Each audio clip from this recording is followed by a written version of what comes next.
Viewers எல்லாருக்கும் வணக்கம். நம்ம இன்றைக்கி எதை பற்றி பார்க்க போகிறோம்னா சுப்ரீம் ரீபர்த்துங்கிற மாங்காவோட தமிழ் எக்ஸ்பிளனேஷன் வீடியோவை தான் பார்க்க போகிறோம். இது ஒரு ஆக்ஷன் ஃபேண்டசி கலந்த ஆன்கோயிங் மாங்கா. இப்போ வாங்க இந்த மாங்காவோட சாப்டர் ஒன்றா பார்க்கலாம். சாப்டரோட ஆரம்பத்திலே ஒரு காட்டை தான் காட்டுறாங்க. அங்கே பார்த்தா நல்லா மழை பெஞ்சிட்டு இருக்கு. அந்த பயங்கரமான மலைக்கிடையில் அந்த காட்டில் இருக்க ஒரு மரத்துக்கடியில் உட்காந்து ஒருத்தன் அவனோட செல்ல பிராணிக்கு சாப்பாடு ஊட்டிக்கிட்டு இருக்கான். அவன் தான் நம்ம கதையோட ஹீரோ. நம்ம ஹீரோ அப்படி சாப்பாடு ஊட்டிக்கிட்டு இருக்கப்ப அவனுக்கு பின்னாடி இருந்து ஒரு சத்தம் கேட்குது. என்னடான்னு திரும்பி பார்த்தா ஒரு பொண்ணு தூரத்தில் குதிரையில் வேகமாக நம்ம ஹீரோவை நோக்கி வரா. அப்படி வந்து நம்ம ஹீரோவை கடந்து போகிறப்ப அந்த பொண்ணோட குதிரை போகிற வேகத்தில் மழை பெஞ்சு கீழே தேங்கி கிடந்த தண்ணிலாம் நம்ம ஹீரோ மேலேயே தெரிச்சு விழுந்துருது. உடனே நம்ம ஹீரோ அந்த பொண்ணை பார்த்து உனக்கு என்ன கண்ணு தெரியாதா, இங்கே ஆள் இருக்கிறது கூட தெரியாதான்னு சொல்லி கோவத்தில் கத்துறான். அப்போ அந்த பொண்ணு நம்ம ஹீரோவை திரும்பி பார்த்துட்டு அங்கே எதுவுமே நடக்காத மாதிரி அந்த குதிரையை வேகமாக ஓட்டிட்டு அங்கேருந்து போயிடுறா. அப்போ அந்த பொண்ணு போகிற வழியில் குறுக்க யாரோ கயிறை கட்டி வச்சிருக்காங்க. அந்த குதிரை போய் அந்த கயிற்றுல மாட்டி கீழே விழ போகுது. ஆனால் அந்த குதிரை கீழே விழுவுறதுக்கு முன்னாடி அந்த பொண்ணு மட்டும் அதுலேருந்து எகிரி குதிச்சு மாசா கீழே இறங்கி வந்து நின்று ஒரு ஹீரோயின் என்ட்ரி கொடுக்குறா. அப்போ அந்த பொண்ணை கொல்றதுக்காக சுற்றியும் காத்துட்டு இருந்த முகமுடி போட்ட கொள்ளைக்காரங்க அந்த பொண்ணை அட்டாக் பண்ணுறதுக்காக வராங்க.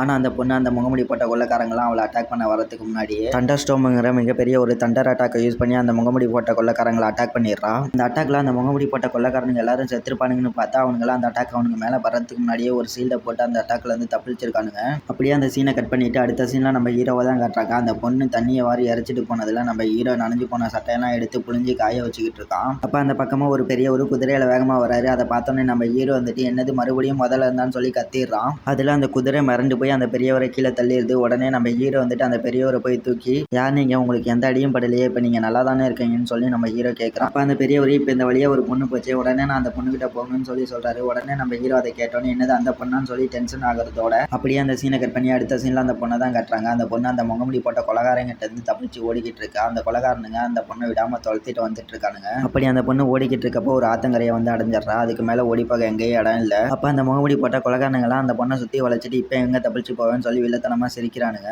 உடனே அந்த பொண்ணு இங்கே இருந்தால் வேலைக்கே ஆகாதுடா, நம்ம எப்படியாவது தப்பிச்சு போய் ஆகணும்னு சொல்லிட்டு அந்த ஆற்றுல குதிச்சு அந்த பக்கமாக நீந்தி போக ஆரம்பிக்கிறா.